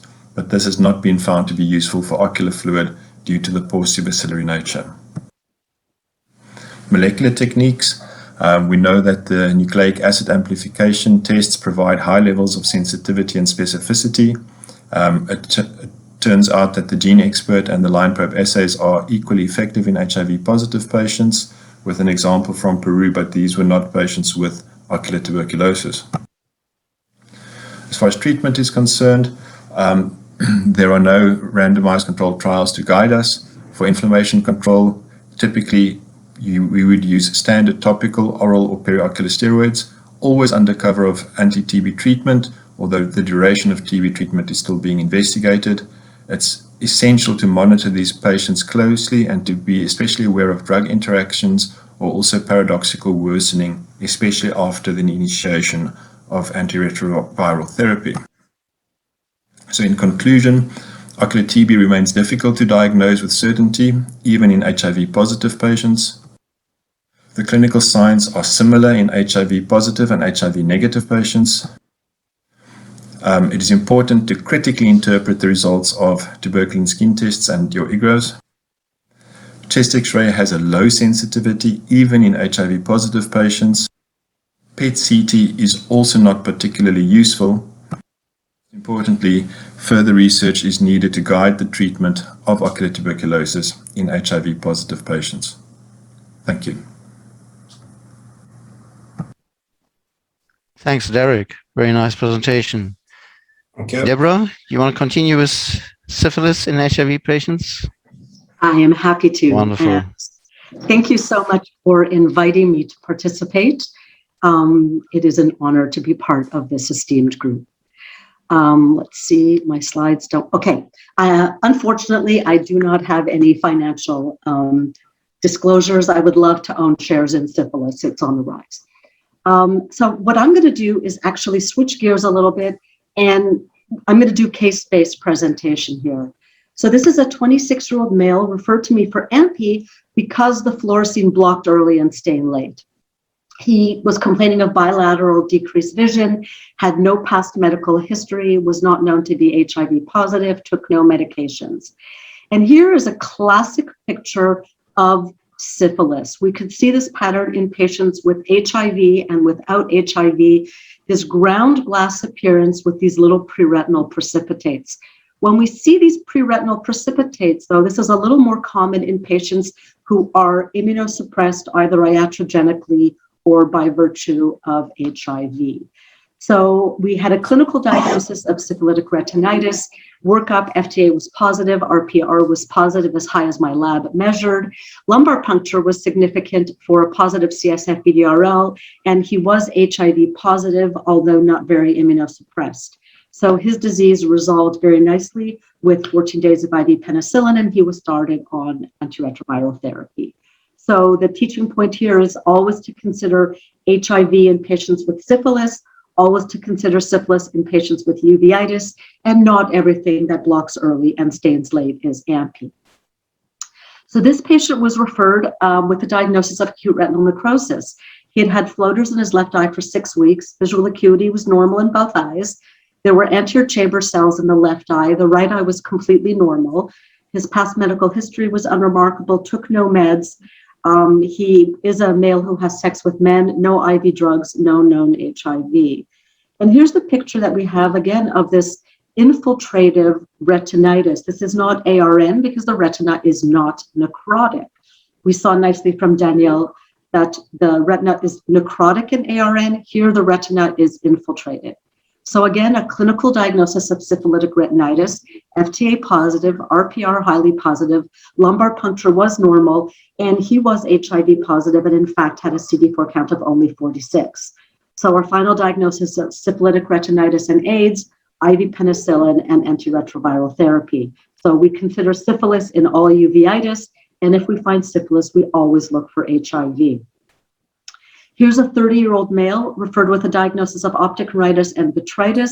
His past medical history is unremarkable. He takes no medications except 6 or 7 different medications for skin rashes. Again, a man having sex with men, no IV drugs, no known HIV. His exam was normal at the slit lamp except for anterior vitreous cells in the right eye, and he had disc edema. Nothing about this disc edema suggests syphilis, but we would have tested him anyways for syphilis because he has uveitis. He also has these little choroidal lesions. What gave us the diagnosis of syphilis, though, was the skin rash, which was on his entire body except for the palms and soles. So he didn't read the book. He didn't know syphilis is supposed to be on the palms and soles. He had been seen actually by 6 different dermatologists, and nobody considered syphilis. So we worked him up. RPR was positive, FTA was positive, and the lumbar puncture, the VDRL negative, but the protein was elevated. which we can see in syphilis, but we can also see in HIV. He was actually HIV positive as well, which he didn't know about. So secondary syphilis, HIV, IV penicillin, highly active antiretroviral therapy. The disc edema went away, the choroidal lesions went away, and he thinks I'm a great dermatologist because the skin lesions got better. So here's a patient with floaters, a 67-year-old male, 6-week history of floaters. He's diabetic and hypertensive. He denies any high-risk behaviors. The right eye is completely normal. The left eye has anterior chamber cells, anterior vitreous cells, some vitreous haze, and he had posterior vitreous precipitates. And what I mean by that is what looked like he'd pee on the back of a PVD. These aren't pathognomonic for toxoplasmosis, but it is the most toxoplasmosis is the most common diagnosis when we see these posterior vitreous precipitates. So I told my residents and fellows, we're going to look in and we're going to find toxo, but we didn't.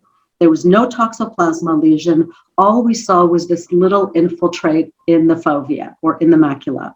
So I didn't know exactly what he had, but we work up everybody for syphilis. And ACE was normal, lysozyme was elevated. We always think of lysozyme as being associated with sarcoidosis, but in fact, it just means that there's granulomatous disease. And in fact, the highest lysozymes I've ever seen have been in HIV, have been in syphilis. His RPR was positive, his FDA was positive, and his HIV was positive. So he has syphilitic retinitis and HIV. So it doesn't matter what age the patient is. It doesn't matter if they tell you they've never had sex and never used IV drugs. It doesn't matter what the review of systems is. We work up every single patient for syphilis. If we find syphilis, we work up for HIV. Here's a 32-year-old male referred with bilateral uveitis and optic neuritis. He comes in with his wife and 2 children, denies any risk factors. Visual acuity is decreased to 2200 in each eye, and he has vitreous cells and haze. There is nothing pathognomonic about this picture. We have vitritis and disc edema. Obviously, we would test him for syphilis anyways, but what clinched the diagnosis before the testing was the lesions on his hands, and then I made him take off his shoes and socks, and we see these disgusting lesions on his feet as well. So this is the classic rash that we see with syphilis. So we diagnosed him with bilateral syphilitic uveitis with optic neuritis and vitritis, FDA positive, RPR positive. Actually, his lumbar puncture, the CSF was positive for VDRL, and he was HIV positive with a CD4 count of less than 200. So again, syphilitic uveitis, neurosyphilis, and AIDS. So all uveitis patients should be worked up for syphilis. Non-treponemal tests like VDRL and RPR are not adequate. We do specific treponemal testing. This could be FTABS, MHATP, TPPA, syphilis, EIA, and then we could do VDRL and RPR to get a quantitative number that we could watch over time. If serologic testing is positive, the CDC recommends lumbar puncture. That is getting more and more difficult to obtain in many institutions, including mine. And in anybody with syphilis, we look for HIV. The risks of finding HIV in a patient with syphilis are at least 50%. Syphilis lesions make it more likely that HIV can be transmitted, and as well, the same behaviors that are risks for HIV are risks for syphilis. So syphilis is not an AIDS-defining illness, but as you see in the patients that I've showed you, it may be the first presentation of HIV.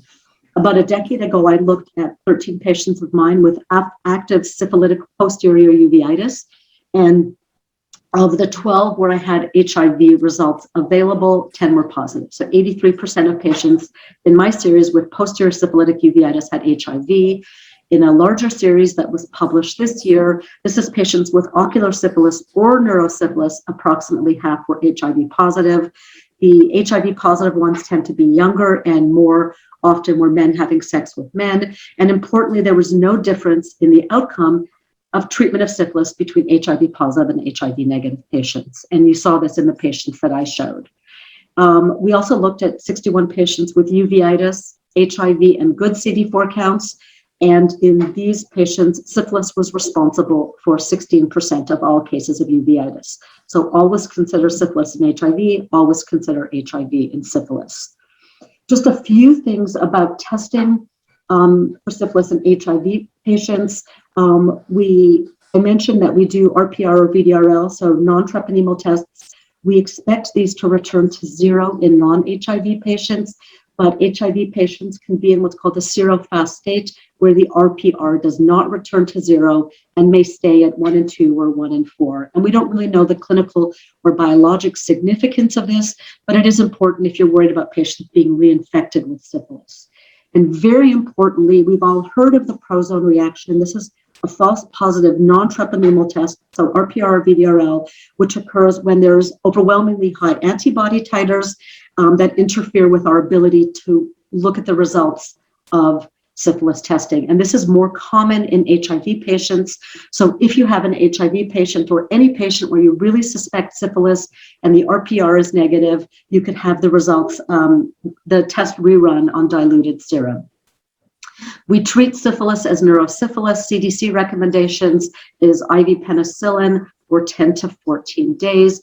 In patients who are penallergic, I actually admit them to the hospital and desensitize them to penicillin, although there are other treatment options. This is the one that I prefer. And since I have 1 minute left, I'm going to digress just for 1 second. Because this course is so international, I'm going to talk about syphilis history. It was first reported in Europe around the 15th century, and everyone blames Christopher Columbus for bringing it back. That may or may not be true. Very importantly, the first reported cure with penicillin was reported in 1943. And it's interesting to me that one of our first diseases ever recorded is still sensitive to our first antibiotic. And finally, syphilis history gives us a view on world history. The Italians and the Germans traditionally called syphilis the French disease.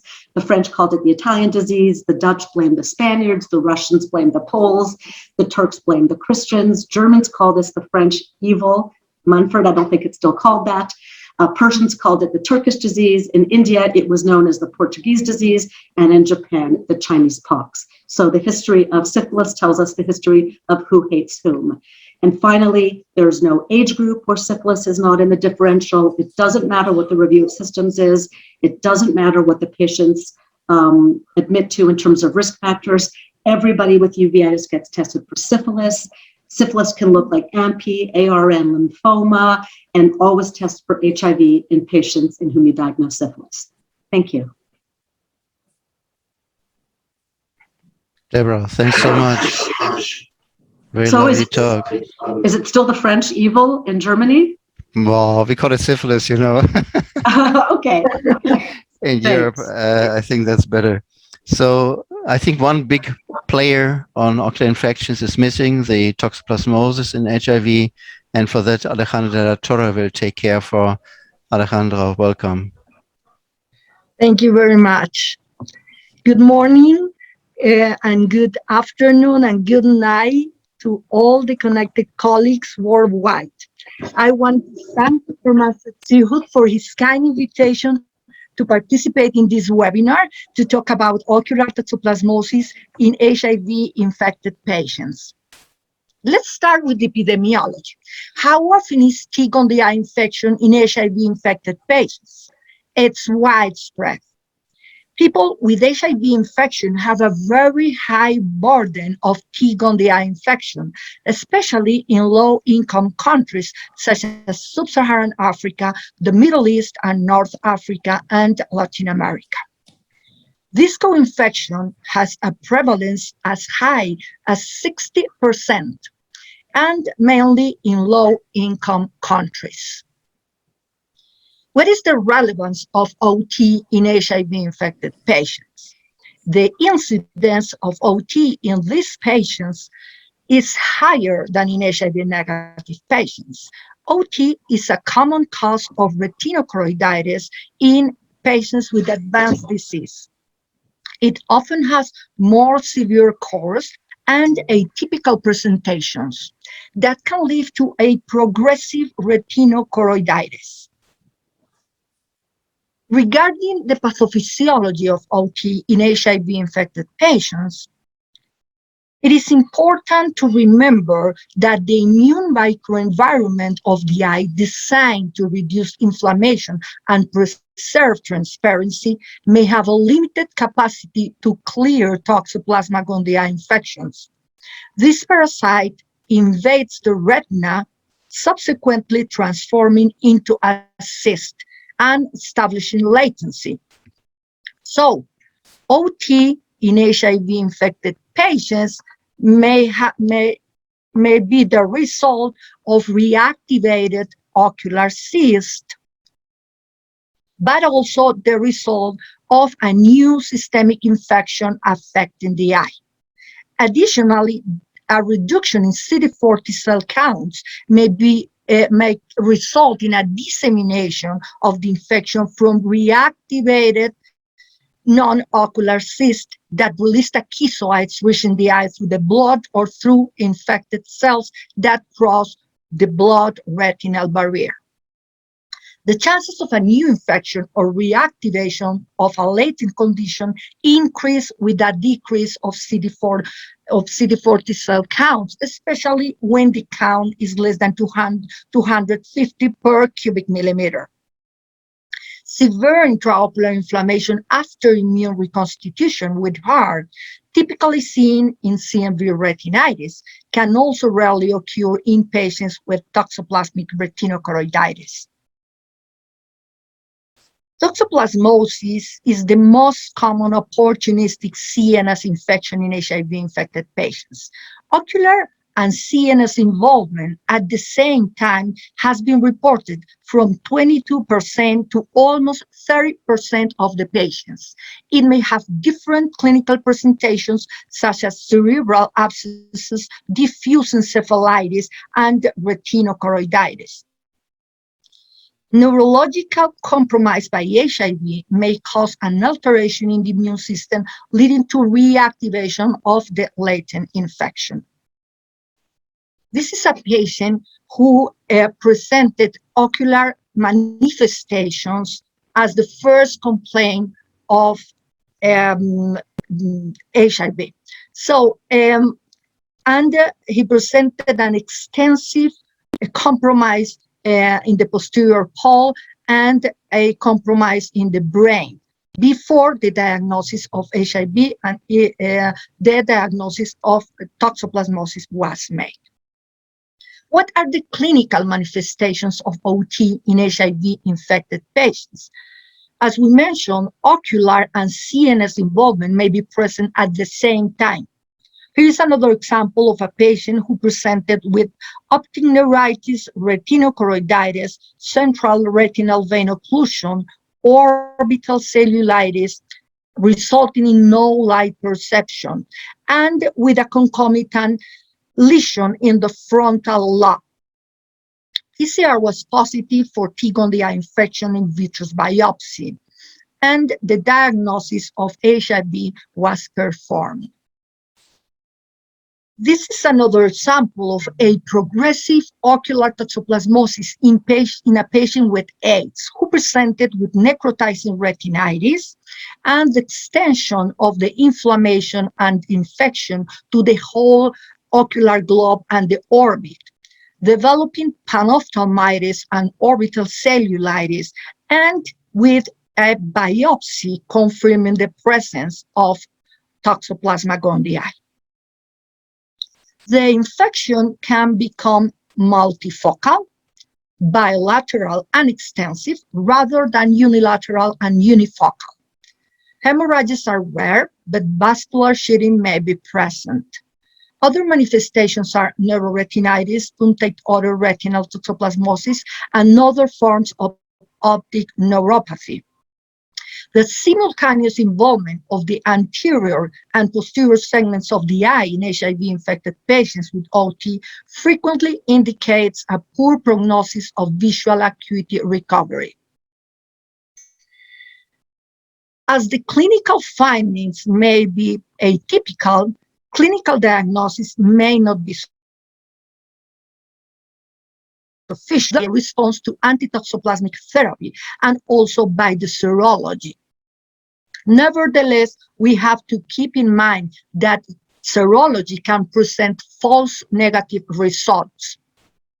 The Goldman-Whitner coefficient can help to diagnose complex cases, but it is less sensitive than polymerase chain reaction. So PCR is the best method to confirm the diagnosis in immunocompromised individuals with atypical findings. Images are also helpful. And as we saw in the previous examples, histopathology may play a vital role for confirming the diagnosis. Here you can see the extensive differential diagnosis of OT with infectious, non-infectious, and masquerade conditions. Regarding the therapy, classic triple therapy is helpful to treat these patients. Prophylaxis therapy is mandatory if the CD4 T cell count remains less than 100 per cubic millimeter. Trimethoprim sulfamethoxazole may be used as a substitute if pyrimethamine is not available.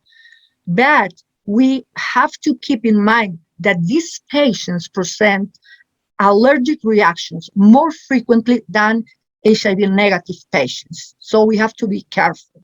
So in case of sulfa allergy, clindamycin is a good option. Alternative options are pyrimethamine plus clindamycin and azithromycin. Possible secondary effects must to be considered. Intravitreal therapy should be reserved as an adjunctive option to systemic therapy in aggressive cases of OT in these patients.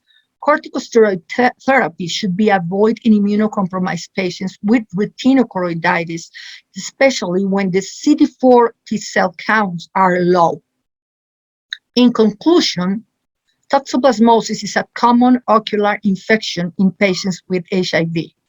Ideally, HIV-infected patients should undergo screening for toxoplasmosis at the time of diagnosis. The affected patients can present with atypical clinical findings. ACTAP for multiplex PCR should be considered for early diagnosis and treatment and for the differential diagnosis of other opportunistic infections. TIG on the eye seropositive people with HIV are at risk of reactivation of the infection. Prophylaxis should be given to all HIV patients with CD4 T cell counts less than 100 per cubic millimeter. Thank you very much. Well, we have to thank you. Very nice talk, Alejandra. So, but then we also have some unusual intraocular infections, and Andre Curie will take care for these ones to explain a little bit what type of infections these are. Andre? Hi, this is lovely. Hi, Manfred. Hi, Vishali. Thank you very much for your kind invitation. It's interesting, I was paying attention of all presentations before and how things changed over the last 25 years. I remember when I did my first fellowship, used to have 50 cases in one clinic only for HIV positive patients.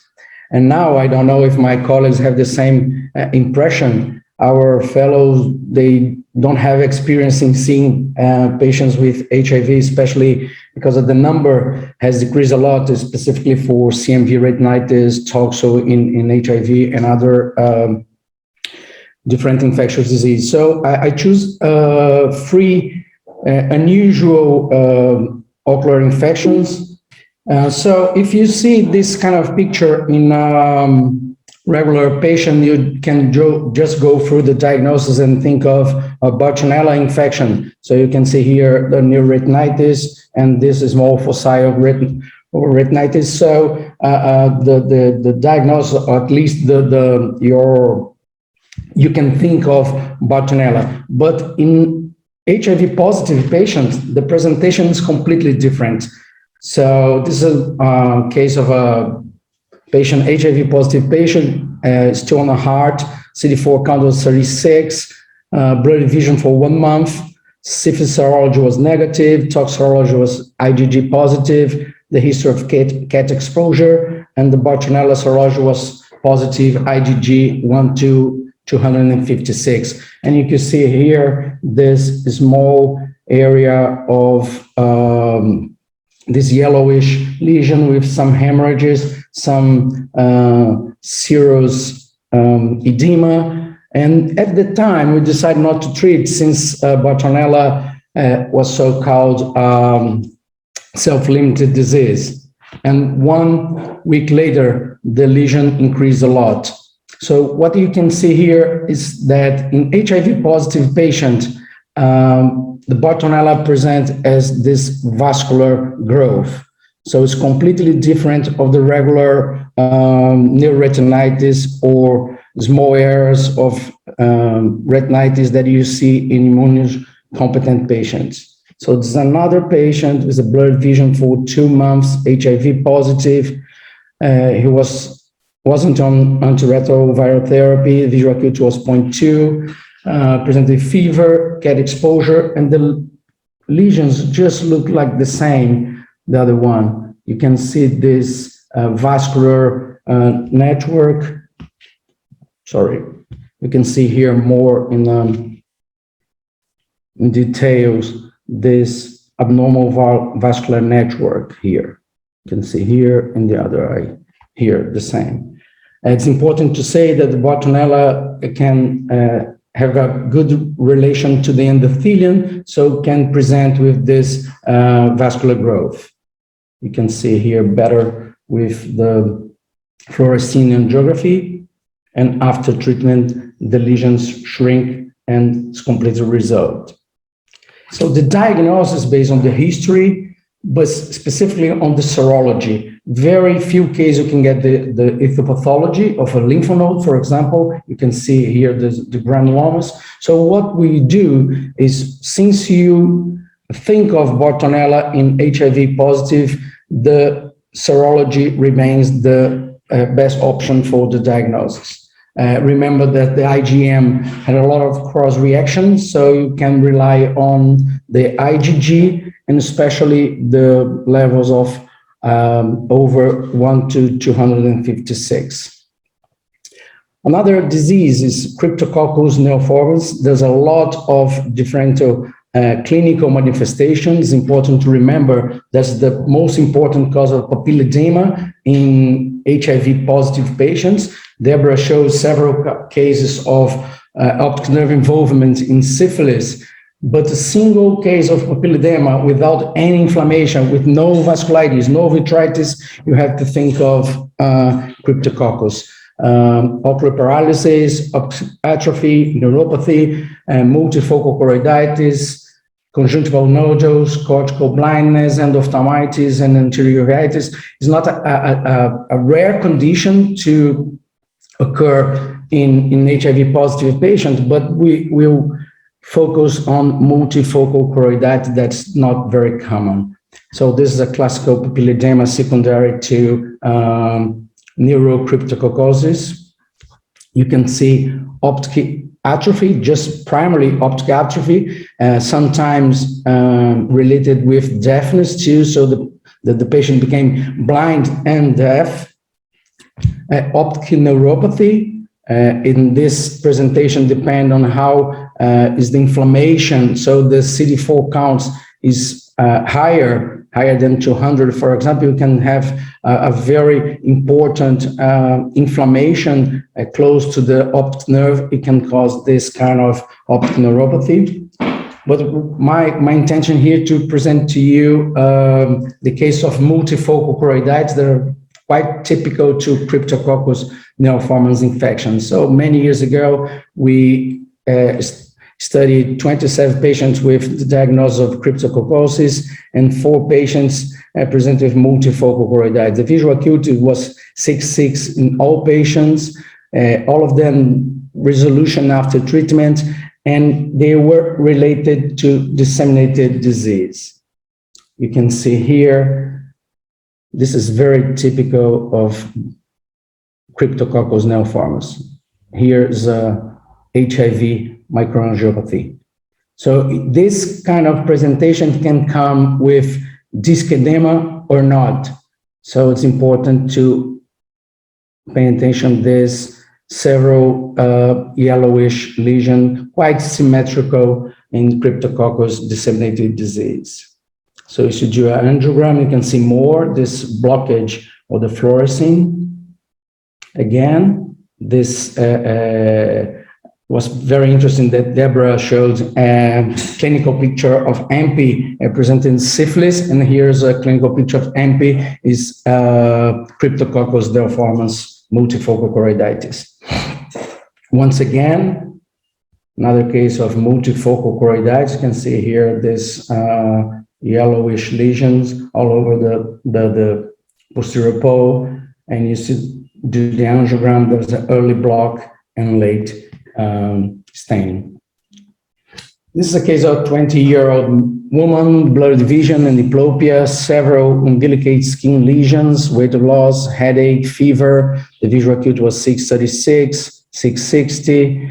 We ordered CT scan, lumbar puncture, and anti-HIV, and a skin biopsy. So you can see here, these umbilicate lesions look like molluscum, and this patient presented with disc edema, some hemorrhages, and this is multifocal choroiditis.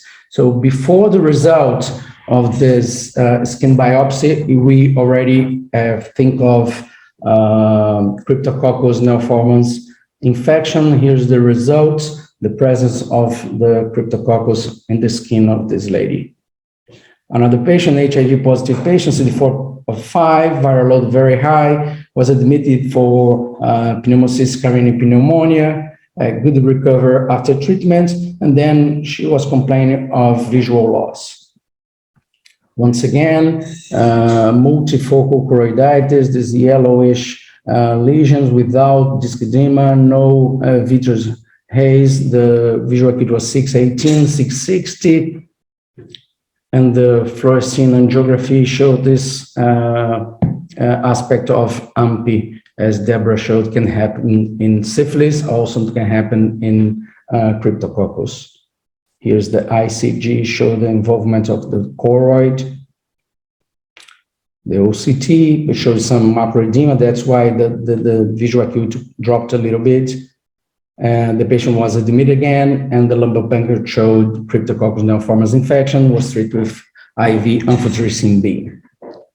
After treatment, the resolution of the lesions and improvement of visual acuity.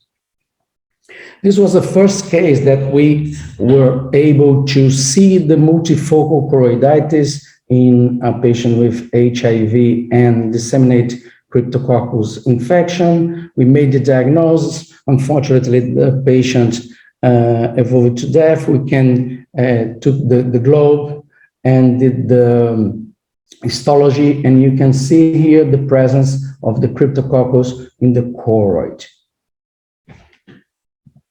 So this kind of presentation, multifocal choroiditis in Cryptococcus, is not that common, but it's important to recognize because sometimes you make the diagnosis before you come with the results. So the diagnosis is based on the lumbar puncture with India ink culture. We do now the CRAG in the serum to screen the patients in the hospital. And sometimes when you have a lesion in the skin, you can do a biopsy.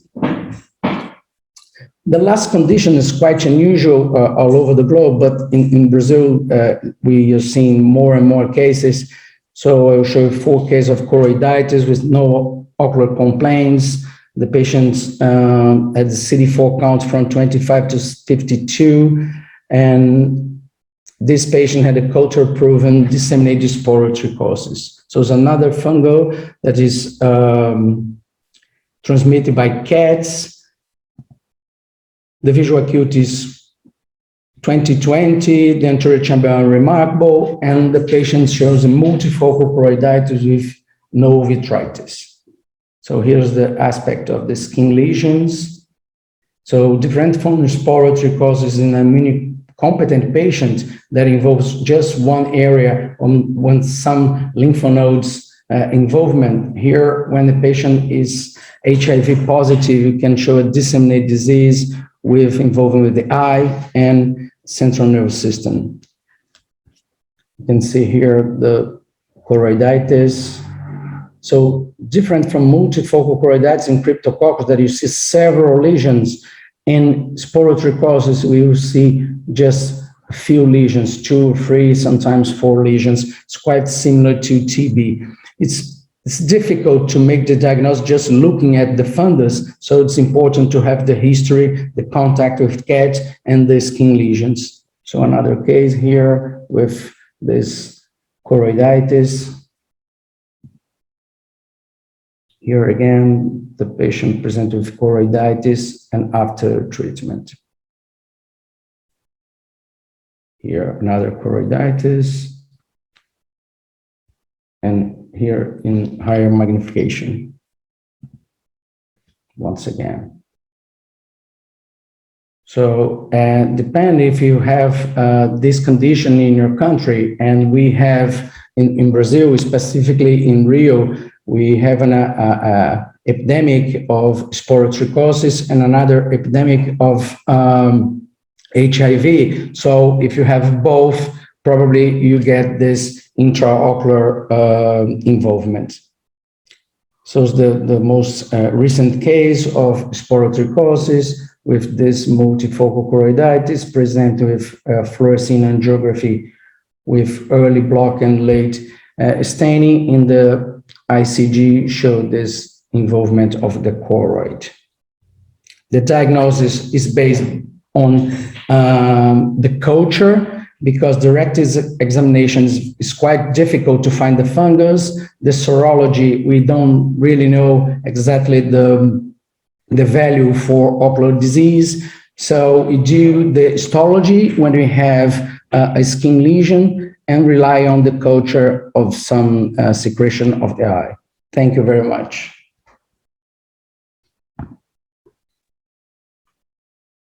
Andre, thanks so much. Very nice presentation. I think hardly anyone will see such a variety of clinical pictures as you have shown them here. So that brings it close to the end of our webinar.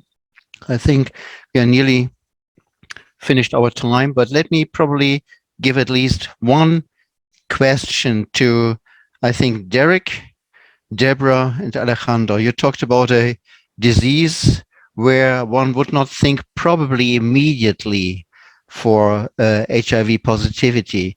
Can you probably in 1 or 2 sentences talk about your disease? What makes you think that this patient may be in addition HIV positive? Derek, can you discuss that for tuberculosis quickly? Yes, Manfred, thank you for the question.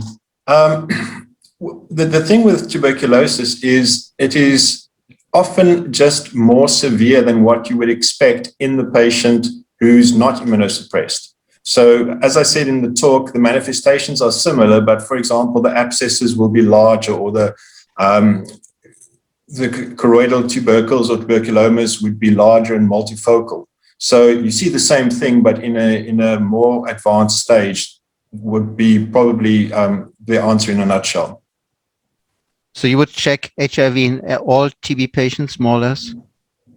Well, because we have such high HIV here, we test everyone in any case. Definitely, yes.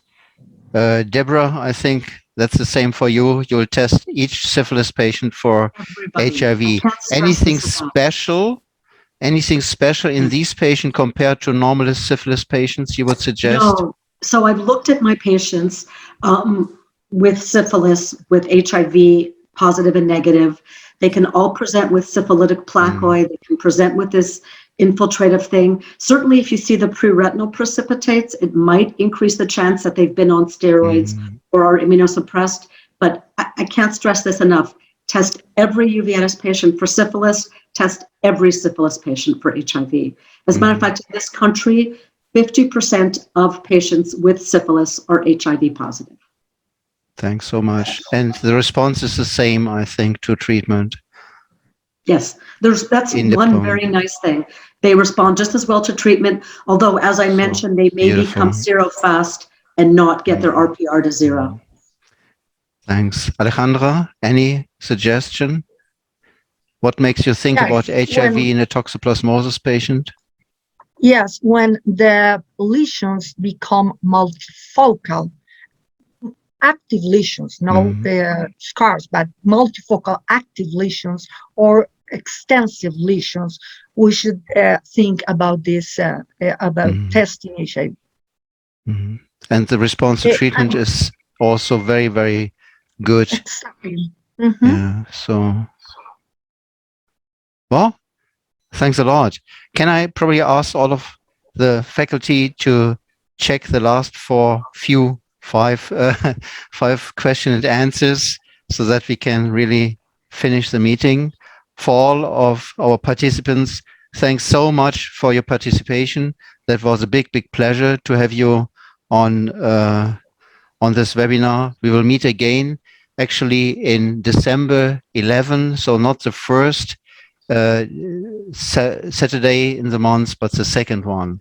It was a pleasure to have you with us. Have a nice weekend. Thanks very much. Thank you so very much. much. Thank you. Sure. Bye, everybody. Bye. Thank you. Bye-bye. Have a good weekend. Thank you. Bye.